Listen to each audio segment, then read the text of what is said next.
سابق وزیر اعظم پاکستان. اور میں ضرور یاد دلاتا رہوں گا کہ جب سے یہ کیس کا آغاز ہوا تھا شاہد عباسی صاحب اس وقت گورنمنٹ میں بھی تھی اور مسلسل وہ ہمارے اس پروگرام میں یہ کہتے رہے تھے کہ میں اس کو اون کرتا ہوں, اس کی ایک ایک چیز کو اون کرتا ہوں اور میں ہر صورت میں اس کا دفاع کروں گا اور ہر فیصلے کا ذمہ دار میں ہوں.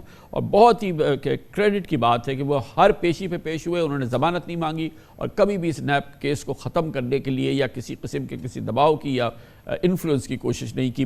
بہت بہت شکریہ شاہد خاکر عباسی صاحب. ظاہر ہے کہ بہت بہت مبارک ہو آپ کو, مگر اصل بات تو یہ ہے کہ اس کے باوجود نیب ہے, اس کے باوجود یہ ادارہ چل رہا ہے, اس کے باوجود کہ ہمارے پاس پہاڑ ہے کہ یہ نیب کیا کرتی رہی, اس کے باوجود کہ جو پچھلے 5 سال تک چیئرمین نیب تھے ان کو ایک نوٹس نہیں دیا گیا, ایک سوال ان سے نہیں پوچھا گیا, ایک دن ان کو کسی نے طلب نہیں کیا, مگر پھر بھی یہ ادارہ چل رہا ہے, وہی نظام چل رہا ہے. جی یہی تو افسوسناک بات ہے. مجھے یقین کریں کہ اپنی ذات کے بارے میں کوئی مسئلہ نہیں ہے, ہم سیاستدان ہیں, یہ ہمیں بھگتنا پڑتا ہے, ہماری زندگی کا حصہ ہے. بدنصیبی ہے کہ یہ کام ہوتے ہیں اور پھر جو لوگ یہ کام کرتے ہیں, جو چیئرمین نیب صاحب تھے جو سپریم کورٹ کے جج بھی رہے ہیں بدقسمتی سے, جاوید اقبال صاحب, یہ بدنصیبی ہے کہ اس آدمی سے آج کوئی پوچھنے والا نہیں ہے اور اس کو لگائے ہوا ہے اسی حکومت نے. مسنگ پرسن کا جو ایک کمیشن بنا ہوا ہے اس کے سربراہ ہیں پچھلے 11 سال سے.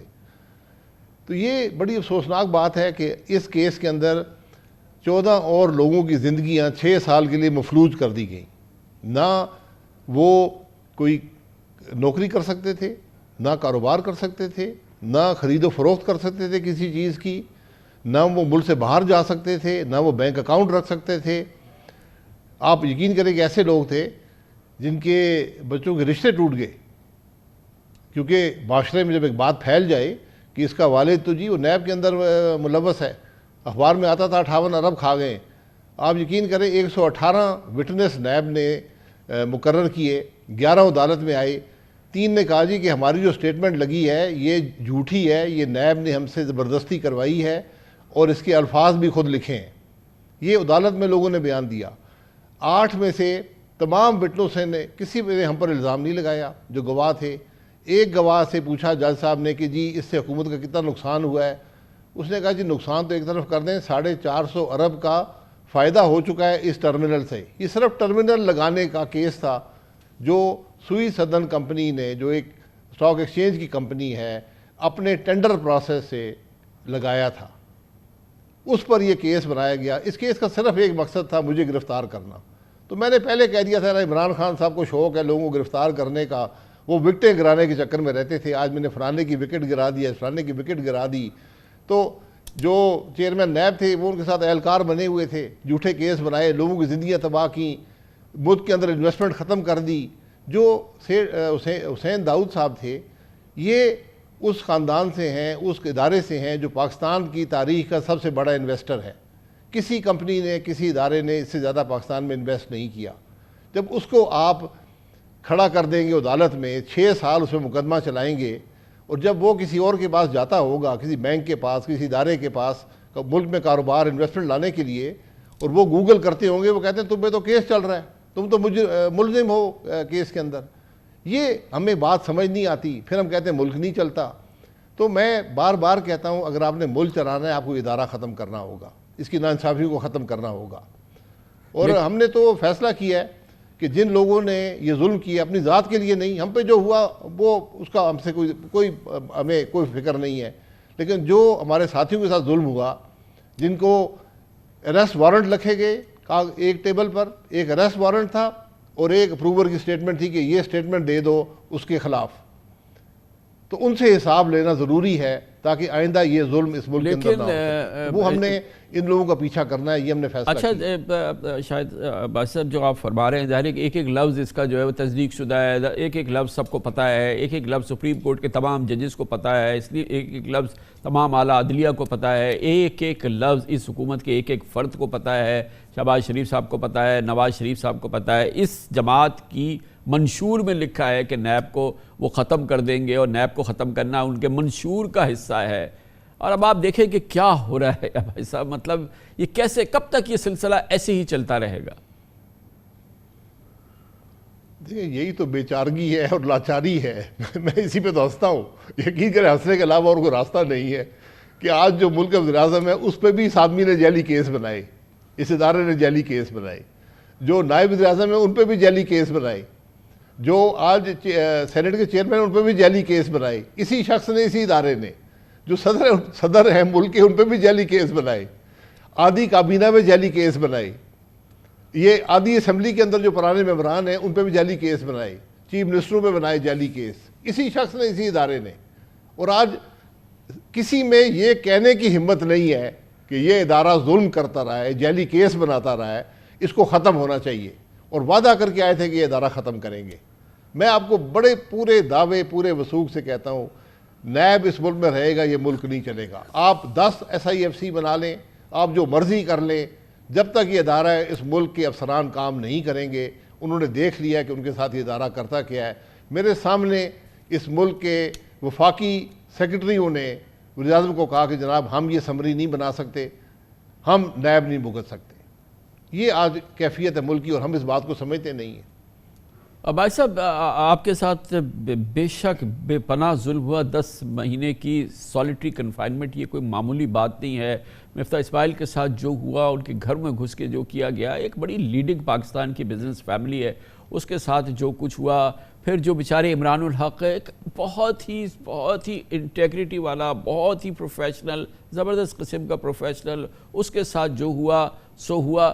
مگر یہ جو ہمارے ایک انتہائی ٹاپ لیول جو بزنس گروپ ہے, بہت ہی انٹیگریٹی والا بزنس گروپ ہے, اس کے ساتھ جو ہوا, اور اس کے بعد جو پوری بزنس اور کارپوریٹ لیڈرشپ کے اندر جو اس کے بعد سراسیمگی اور پریشانی اور یہ والی صورتحال پیدا ہوئی, اس نے تو پاکستان کو ناقابل تلافی نقصان پہنچایا ہے, پاکستان کے بزنس سیکٹر کو تمام.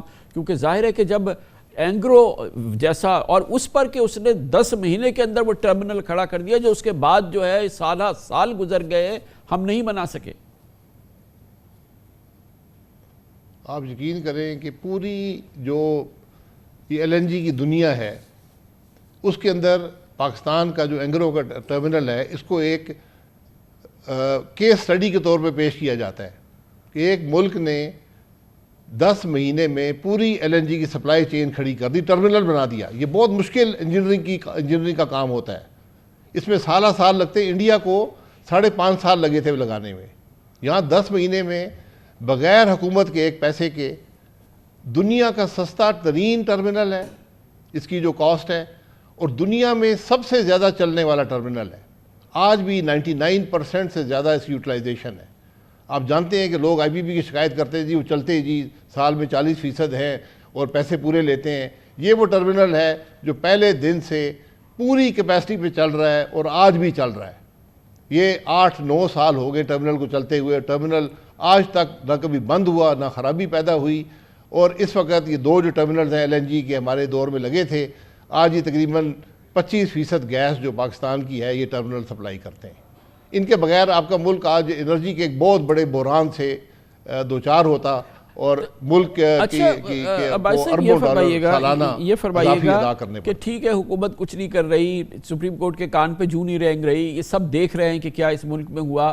آپ لوگ کورٹ جائیں گے, آپ لوگ کچھ اس کا مداوع چاہیں گے, کچھ آپ لوگوں کی خاندان اس معاملے میں کتنا انہوں نے سفر کیا ان بیچاروں نے, آپ اس کا کچھ مداوع نہیں حاصل کریں گے؟ نہیں جی, ہم ذاتی طور پہ میں اور مفتاح اسماعیل کچھ نہیں چاہتے ہیں, لیکن جو ہمارے ساتھیوں سے ظلم ہوا اس کا ازالہ بہت ضروری ہے. آپ نے شیخ عمران صاحب کا ذکر کیا, آغا جان اختر جو پورٹ قاسم کے چیئرمین تھے, بہت قابل ترین افسر جی تھے. ہاں بے شک. محترمہ عظمیٰ عادل صاحبہ جو قابل ترین سوئی ناردرن کی MD رہی ہیں, اوگرا کی چیئر پرسن رہی ہیں. سعید صاحب تھے, اوگرا ایک پوری زندگی بیوروکریسی میں رہے ہیں, اوگرا کے چیئرمین رہے.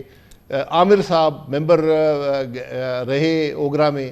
اس طرح اور بہت سے لوگ, ان کی زندگی تباہ کر دی ہیں. 6 سال تھے وہ, کوئی نہ نوکری کر سکے نہ کاروبار کر سکے. ان کے معاشرے کے اندر جو ان کی حد تک ہوئی, اس کا کون جواب دہ ہوگا؟ تو ہم نے عدالت جانا ہے, اور یہ عدالت کا امتحان ہوگا کہ وہ اس قسم کی ناانصافیوں کا کیسے ازالہ کرتا ہے. یہ ہم عدالت پہ چھوڑیں گے.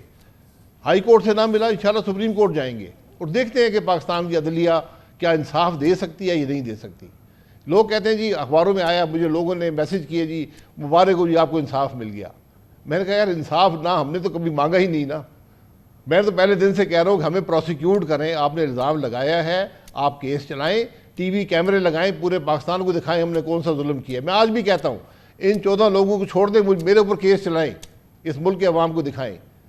لیکن یہ ظلم جو ہے اس کا ازالہ کسی نہ کسی دن تو ہوگا, اور یہ کرنا پڑے گا, ورنہ یہ ملک نہیں چلیں گے. جس ملک کے ناانصافی ہو, کہتے ہیں جی آپ کو انصاف مل گیا, تو میں نے کہا جو ناانصافی کی تھی ان کے خلاف آپ نے کیا کیا ہے, اور یہ آپ کو کرنا پڑے گا. یقین کریں کہ جس ملک میں لوگ اپنے آپ کو قانون سے بالا سمجھیں. آپ کا کیس, آپ لوگوں کا کیس سر فہرست ہے, مگر ان گنت کیسز ہیں سر, ایسے ان گنت لوگ ہیں جنہوں نے قیامت ان پہ گزری ہے, جن پہ قیامت گزری ہے اس دور کے اندر, اور یہ پورا جو کچھ ہوا ہے شاید اب بھی گزر رہی ہو.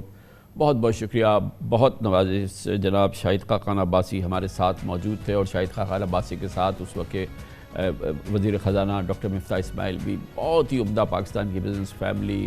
وزیر خزانہ نے پالیٹکس میں جانے کا فیصلہ کیا, اور پی ایچ ڈی اکانومسٹ, اور ان کے ساتھ جو ہوا, اور اس کے بعد اب 7 سال بعد کہا جا رہا ہے کہ کیس بوگس تھا, وہی ادارہ جو ہے اس کیس کو واپس لے رہا ہے. یہ اداروں کی کہانی ہے, یہ نیب کی کہانی ہے. کل بھی میں نے اپنے پروگرام میں آپ کے سامنے رکھا ایف بی آر کی کہانی, ایک اور کلیدی ادارہ جو پاکستان کے لیے یقیناً میک اور بریک ادارہ ہے. وہاں پہ کیا ہو رہا ہے, ایک زلزلے کی کیفیت ہے, ایک ہنگامے کی کیفیت ہے, تہلکے سی کیفیت ہے, اور عجب سی صورتحال ہے. رائی کے پہاڑ بن رہے ہیں, ٹرک کی بتی کے پیچھے پوری حکومت کو لگایا گیا ہے. مزید آپ کو سناتا ہوں چھوٹے سے وقفے کے بعد.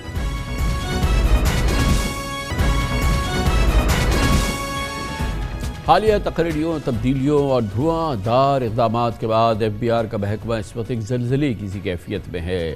اسی دوران ایف بی آر کی لیڈرشپ نے ٹیکس نیٹ ورک اور ریونیو کلیکشن یعنی محصولات بڑھانے میں ناکامی کو چھپانے کے لیے, جیسا کہ ہر کچھ دن بعد ہوتا ہے, ایک نئی پھلجڑی چھوڑ دی ہے. جو حالیہ اقدامات کیے گئے ہیں یقیناً اس کی حقیقت اور اس کے حوالے سے کل ہم نے آپ کو بڑا تفصیل سے بتایا. ان دنوں ایف بی آر نے ایک اور چیز جس کا ہم نے کل بھی ذکر کیا تھا مگر وہ بہت امپورٹنٹ ہے, وہ یہ کہ کمال مہارت سے 2700 ارب روپے کے ٹیکس کیسز کے حوالے سے بظاہر ایک رائی کا پہاڑ کھڑا کر دیا ہے, اور شہباز شریف حکومت کو مفروضوں پر مبنی 2700 ارب کے ٹیکس کیسز کا خواب دکھا کر ٹرک کی بتی کے پیچھے لگا دیا ہے. کہا جاتا ہے کہ ان کیسز کی بنیاد ایف بی آر کی مبینہ راشی, افسران کی بلیک میلنگ اور اندھا دھند جھوٹے ڈیمانڈ نوٹسز ہوتے ہیں.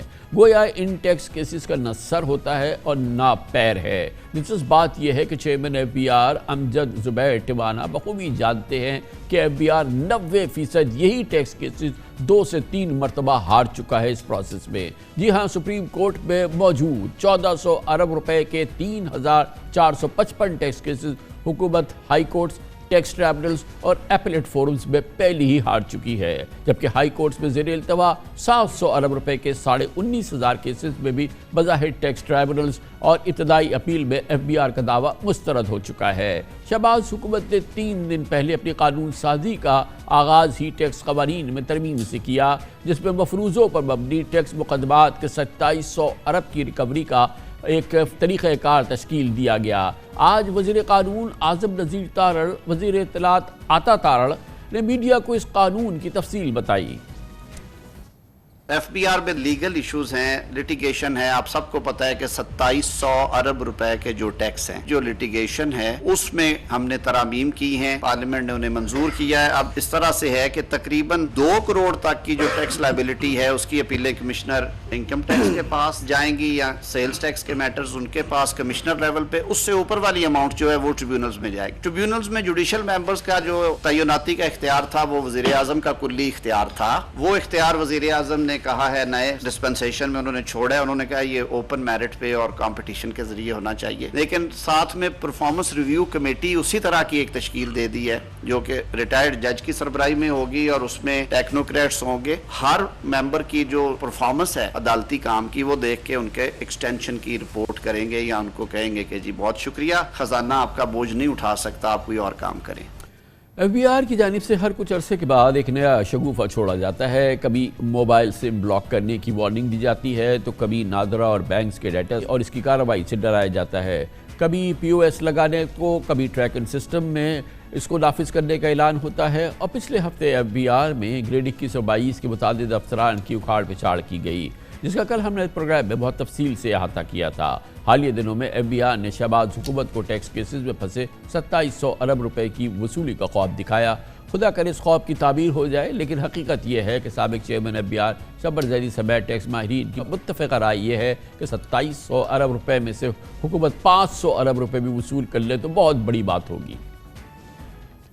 FBR کے بھی بہت سارے کلیمز ہوتے ہیں جو کہ صحیح نہیں ہوتے، جو ڈیسک آڈٹ ہوتے ہیں اور جو آڈٹ نوٹسز ہوتے ہیں وہ اس کے لیے ایکسٹورشن کا بھی ایک طریقہ ہوتا ہے۔ جو پیسے اسٹک ہیں، مجھے نہیں پتا کہ کتنے پیسوں کی ریکوری ہو سکتی ہے، لیکن 500 ارب روپے سے زیادہ مجھے مشکل لگتا ہے۔ جو آج آپ پینڈنگ لے کے بیٹھے ہوئے ہیں بڑی اماؤنٹس میں سے میجورٹی گورنمنٹ کارپوریشنز کے اوپر لگے ہوئے ٹیکس ہیں۔ یہ جو 2500 ارب کی فگر بتا رہے ہیں، جب میں نے اس کو انالائز کیا تھا ایز اے چیئرمین FBR، اس میں مجھے امید صرف 500-600 بلین کی ہے۔ اگر 500 ریسیو ہو جائے تو آپ یہ سمجھیں کہ پاکستان خوش قسمت ہوگا۔ جو انفارمیشن آ رہی ہے نا کہ اتنے ٹریلینز کے ہیں، کوئی اس کے پیچھے بیک اپ ورکنگ پراپر نہیں ہے۔ FBR کے پاس کوئی ایسا نظام نہیں ہے جہاں اپیلوں کے آگے ایشو وائز ڈیمانڈ جو ہے وہ پتہ ہو۔ بہت سارے ایسے کیسز ہیں، اچھا میرے حساب سے اس میں ملٹیپل کاؤنٹنگ بھی ہے، یعنی فار ایگزامپل اپیل تو کمیشن اپیل میں پڑی ہوئی ہے مگر اس کا اسٹے ہائی کورٹ پہ چل رہا ہے، اپیل ٹریبونل میں پڑی ہوئی ہے، اس کا اسٹے جو ہے وہ ہائی کورٹ نے دیا ہوا ہے۔ یہ کیسز وہ ہیں جو کیسز FBR مختلف فورم سے ہار چکا ہے۔ اگر ہم اسنیپ شاٹ ایکسرسائز کریں تو یہ ریونیو جو ہے نا 10% پہ آ جائے گا۔ کتنے کیسز سیٹل ہو چکے ہیں، کتنے کیسز میں FBR کے خلاف فیصلہ ہو چکا ہے، اور کتنے کیسز فریولس ہیں، اور کتنے کیسز میں ٹائم بارڈ بھی ہو چکے ہوں گے کیسز۔ یہ حقائق ہے اور یہ ماہرین کی رائے ہے، مگر اس کے باوجود شہباز شریف نے ٹیکس کیسز کے مبینہ 2700 ارب روپوں سے امید لگا لی ہے۔ بقول غالب اس سادگی پہ کون نہ مر جائے اے خدا۔ وزیر اعظم شہباز شریف خود بھی ایک کاروباری شخصیت ہے، اچھی طرح سے انہیں معلوم ہے، وہ لا علم نہیں کہ واقعی کہ یہ صورتحال کیا ہے۔ اس وقت جو صورتحال ان کے سامنے رکھی گئی ہے وہ بہت اچھی طرح سے جانتے ہیں کہ یہ وہ حقیقت سے اس کا کوئی تعلق نہیں ہے۔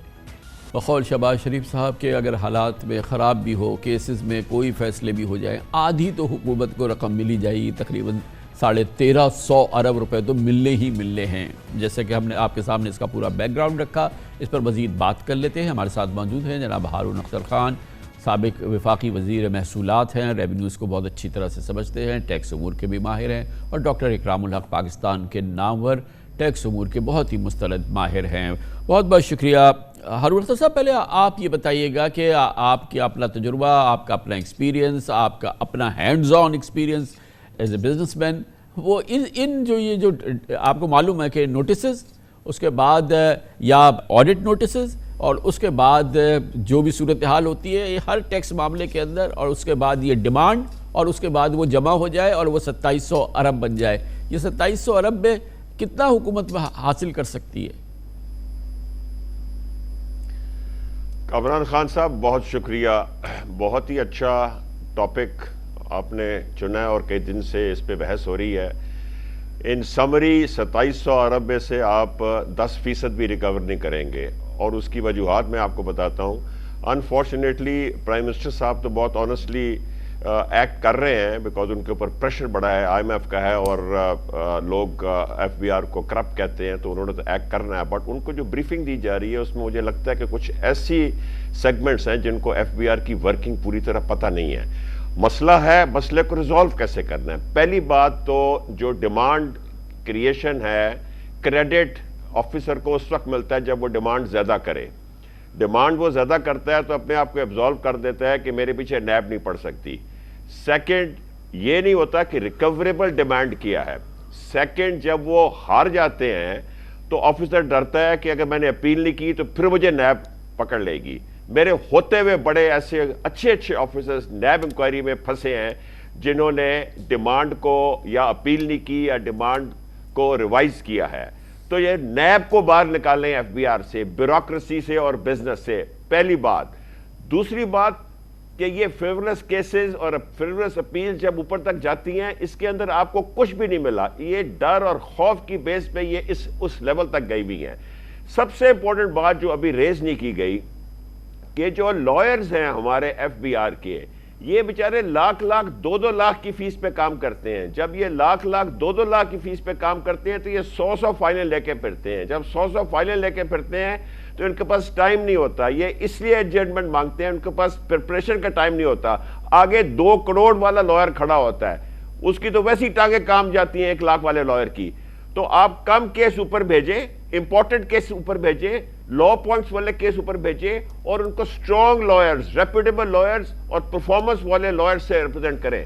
ہم نے لائرز کی فی جب تھے تو 2 گنا کر دی تھی, بٹ وہ بھی 2 لاکھ 3 لاکھ تھی. لیکن آپ کو کبھی بھی کوالٹی ریزلٹس آؤٹ پٹ نہیں ملے گا. جی ڈاکٹر اکرام الحق صاحب, یہ بتائیے گا کہ مسئلہ تو دراصل وہ ڈیمانڈز ہیں جنہوں نے یہ 2700 ارب بنایا, اور ایک نمبر ہمارے سامنے 4000 ارب کا بھی ہے, لیکن for God sake prime minister صاحب اور جو چیئرمین FBR ہیں وہ خود بھی بہت اچھی طرح سے جانتے ہیں مسئلہ وہ ڈیمانڈز ہیں جو یہ پہاڑ کھڑا کرتی ہیں, وہ ڈیمانڈز ہی فریولس ہیں, وہ ڈیمانڈز ہی جھوٹی ہیں, وہ ڈیمانڈ ہی بلیک میلنگ کی بنیاد پر ہے, وہ ڈیمانڈ ہی جو ہے وہ کرپشن کی پیداوار ہے, بجائے اس کے کہ اس ڈیمانڈ کی جو مشین ہے اور جو انڈسٹری ہے اس کو کرب کیا جائے. اب اس پہ لگ گئے ہیں کہ یہ کیسز جو ہیں یہ جو اسٹرک ہیں ساری جگہ پہ, ان کو ریزالو ہو کے, اور اس سے ہمیں تقریباً آدھا ریونیو آ جائے گا.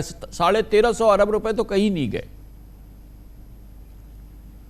جی شکریہ کامران خان صاحب. میرے خیال میں اس کے بارے میں کوئی دو رائے نہیں ہے کہ اگر میرا 200 ملین کا ریفنڈ پڑا ہے اور میں اس پہ انسسٹ کرتا ہوں تو میرے خلاف 2 بلین کی ڈیمانڈ کریٹ کر دی جاتی ہے. اب وہ جب 2 بلین کی ڈیمانڈ جو ہے وہ ڈیلیٹ ہوتی ہے تو اپیل میں چلے جا کر یہ کہا جاتا ہے کہ جی ابھی ہمارا رائٹ 2 بلین کا اپنی جگہ پر ہے.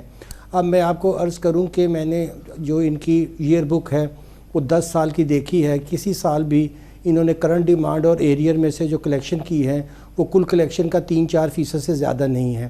اگر یہ اتنا اچھا کام کر رہے ہوتے تو پھر تو ان کی کرنٹ ڈیمانڈ میں سے اور ایریئر میں سے جو ریکوری ہے وہ بہت اچھی ہونی چاہیے تھی.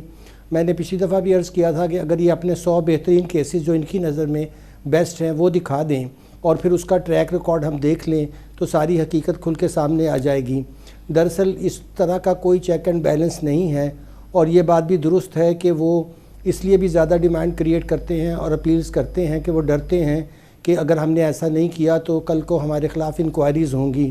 FBR کے اندر ایک عرصہ ہوا کہ ایک ریویو کمیٹی بنائی گئی تھی جنہوں نے بہت سے ایسے ایشوز جو وہ ہار چکے تھے اس کی بنیاد پر اپیلیں واپس لینے کے لیے کہا تھا, مگر پھر وہ بھی سلسلہ ختم ہو گیا. میرا خیال ہے وہاں کسی کو کلیکٹیو رسپانسبلٹی لے کر ایک دفعہ وزیر اعظم محترم کو بتانا ہوگا کہ سر اس میں سے 2700 میں سے تو اگر جیسا ہارون صاحب بھی فرما رہے تھے کہ اگر بڑی مشکل سے 10% بھی آ جائے تو اس کو ان کی گریٹ سکسیس کہنا چاہیے.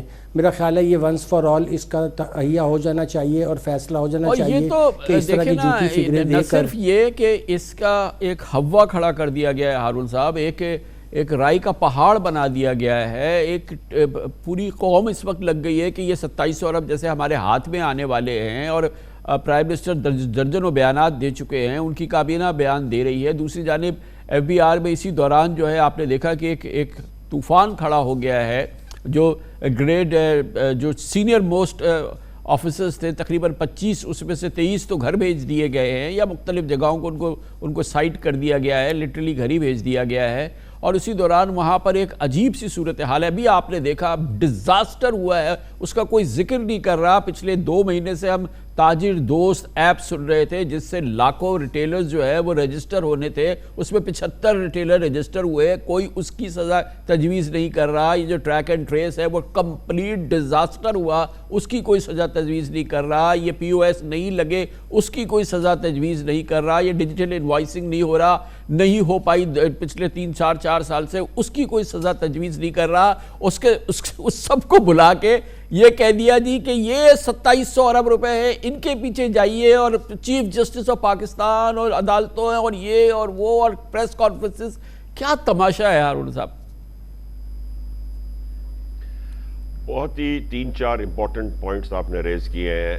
سب سے پہلے تو یہ 25 آفیسرز کو جو OSD بنایا ہے, میرا خیال ہے یہ اتنی پروڈکٹیو موو نہیں ہے, کیونکہ یہ آفیسرز 30 اور 32 اور 35 سال کی رپورٹوں کے بعد گریڈ 21 اور گریڈ 22 کے اوپر آئے ہیں. تو کیا وہ 30 اور 32 اور 35 سال کی رپورٹیں ساری غلط تھیں اور آپ نے ان کو اوور شیڈو کر کے اور بائی پاس کر کے ایک عارضی میک شفٹ سسٹم بنایا جس کے ساتھ گریڈنگ ABCD کی, اور اس کے تحت آپ نے گریڈ 22 اور 21 آفیسرز کی پرفارمنس